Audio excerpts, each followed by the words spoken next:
आ ये क्या मैंने आपको दिखाया?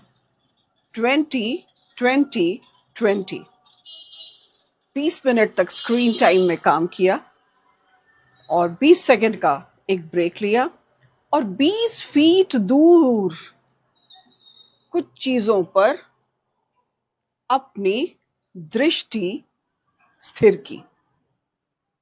तो ये एक तरीका है कि चूंकि आज बहुत सारे लोग बराबर वर्क फ्रॉम होम कर रहे हैं और बच्चे भी कुछ प्रोजेक्ट्स कर रहे हैं, कुछ लगातार काम करते रहते हैं, जेन्युइन भी, क्योंकि हर वक्त तो हम नहीं कहेंगे कि वो बेकार अपना समय गवाते हैं स्क्रीन पर।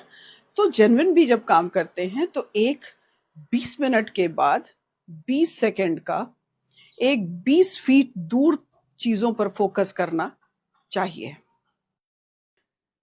तो इस एक ब्रेक से आपकी आंखों की मांसपेशियां जो होती हैं, मसल्स होती हैं, वो स्ट्रेन घट जाता है और आंखों को भी आराम मिलता है।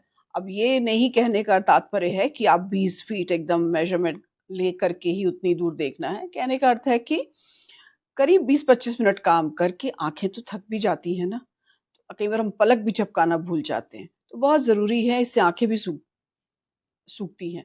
तो आप उठिए, आप बाहर जाइए, खिड़की से, बालकनी से, कोई ग्राउंड में आकर दूर की चीजों को देखिए और आंखों में भी बराबर गुलाब जल डालना चाहिए और कुछ सेकंड तक जो आराम देते हैं तो फिर से आप एक नई ऊर्जा से एक तो अपना काम कर सकते हैं।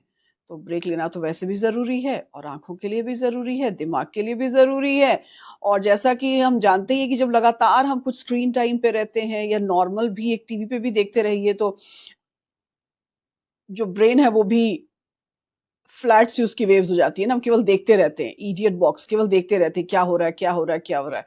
सोचने समझने की शक्ति नहीं रहती है। तो कहते हैं ना, इडियट बॉक्स, तभी उसे टीवी को भी कहा जाता था। तो बहुत जरूरी है आप अपना ध्यान रखिए, अपनी आंखों का भी ध्यान रखिए। स्वास्थ्य के बिना तो कुछ संभव ही नहीं है। तो take care, look after yourselves. और आपके इसके बारे में क्या जानकारी है, आप भी अपने विचार साझा कीजिए।